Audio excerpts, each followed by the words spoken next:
नमस्कार, स्वागत है आप सभी का हमारे चैनल सुविद्या में। गुरु बिन ज्ञान न उपजे, गुरु बिन मिले न मोक्ष, गुरु बिन लखे न सत्य को, गुरु बिन मिटे न दोष। अर्थात बिना गुरु के ज्ञान की प्राप्ति संभव नहीं है, बिना गुरु के मोक्ष की प्राप्ति संभव नहीं है। गुरु व्यक्ति को सत्य के मार्ग पर ले जाता है और बिना गुरु के दोषों को कम करना भी संभव नहीं है।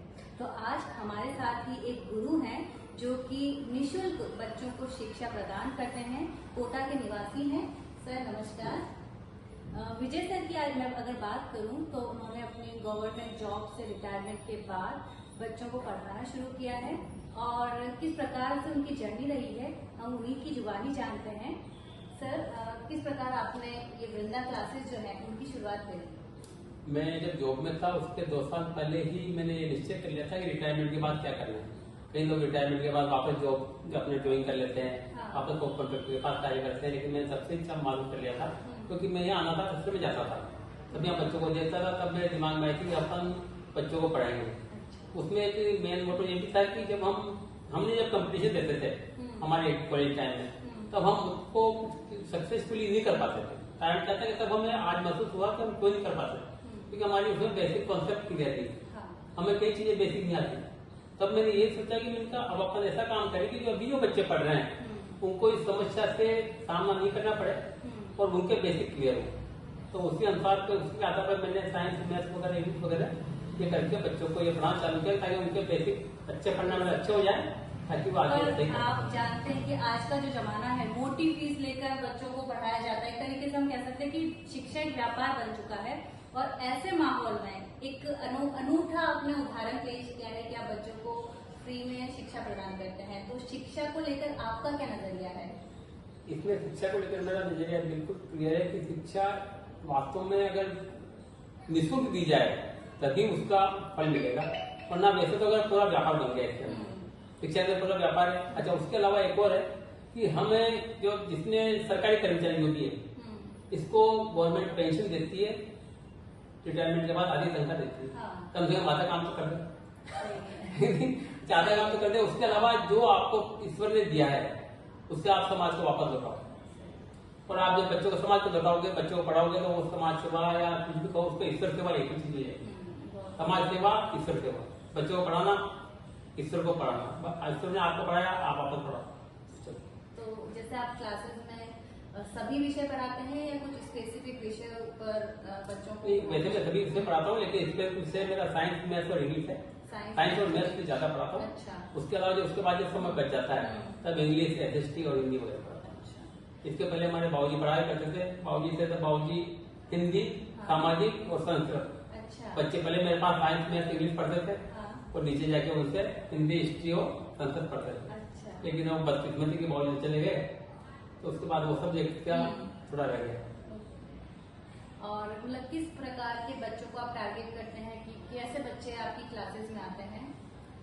मेरी क्लासेस में बच्चे मोस्टली मजदूर वर्ग के बच्चे आते हैं, जिनके माता पिता मतलब प्योरली मजदूरी करते हैं। जैसे कोई या तो जिसकी मम्मी झाड़ू पोछा करती है, या किसी की मम्मी खाना बनाती है, किसी के पापा मजदूरी करते हैं, कोई सब्जी का ठेला लगाता है, कोई ऑटो चलाता है, किसी की नाई की दुकान है।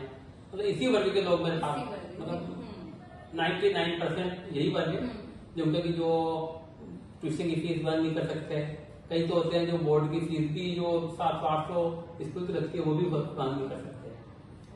तो अब तक कितने स्टूडेंट्स को आप पढ़ा चुके हैं और फिलहाल वर्तमान में कितने बच्चे जो हैं वृंदा क्लासेस में आते हैं? अभी तक मेरी जो जर्नी कोचिंग चालू हुई थी बच्चों को पढ़ाने की, ये मार्च 2021 चालू हुई थी और मार्च 2021 से लेकर 22-23 हुई। अभी 3-3.25 साल हो गए।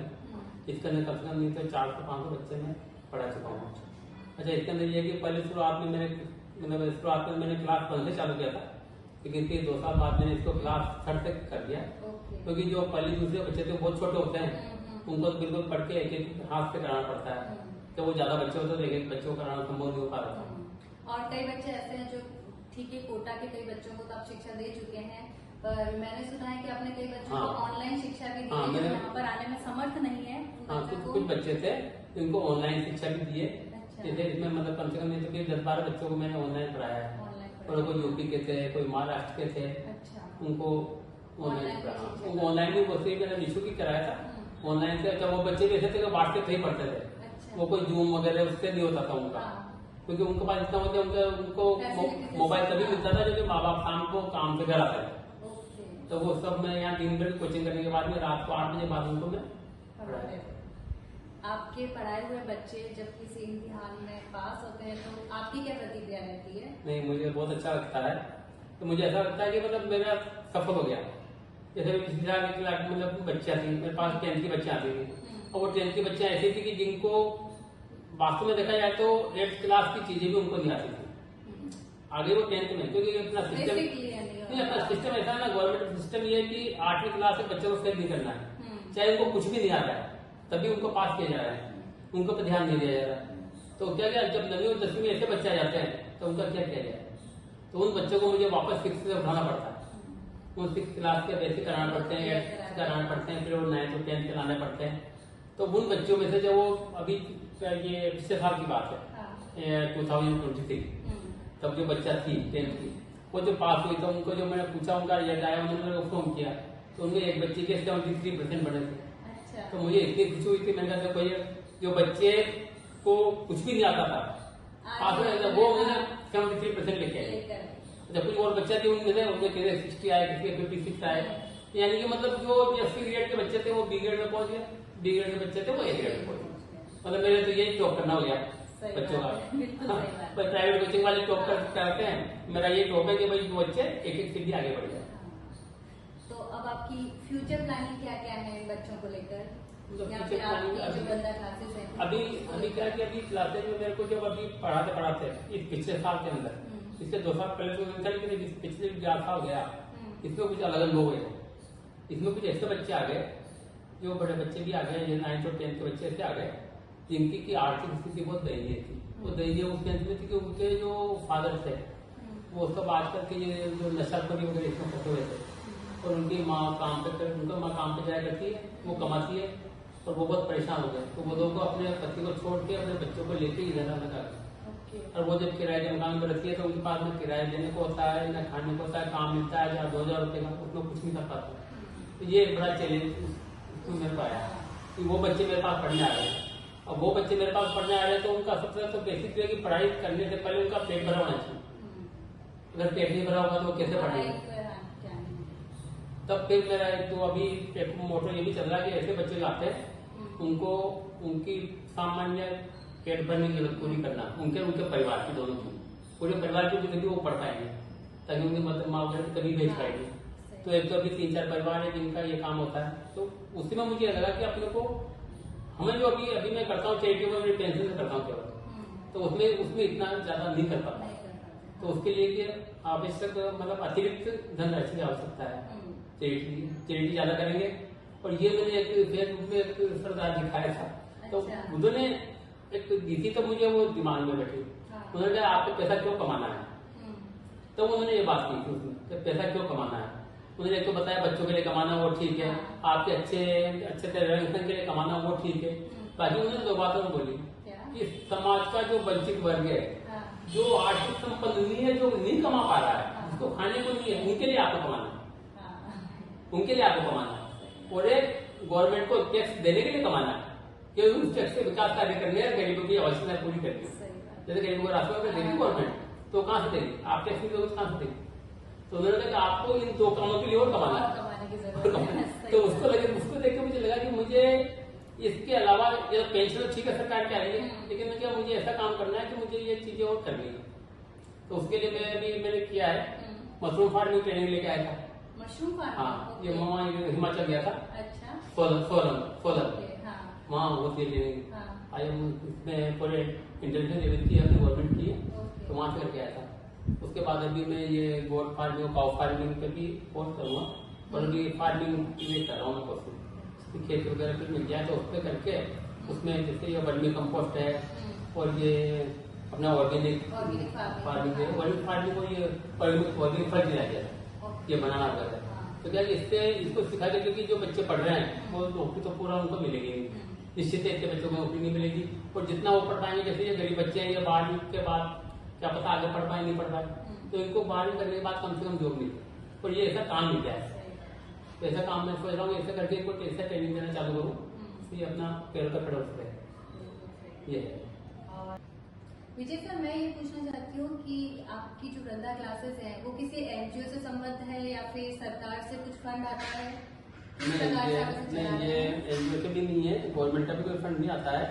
ये जितने भी पेरेंट्स आते हैं सब ये पूछते हैं कि भाई वो सबको ये लगता है कि जो निःशुल्क की योजना है तो या तो गवर्नमेंट चलाती है, पर आजकल कौन चलाता है? निःशुल्क कोई नहीं चलाता, या फिर कोई एनजीओ से हाँ, फंड आता तो वो सब ये पूछते हैं कि ये क्या वो है क्या?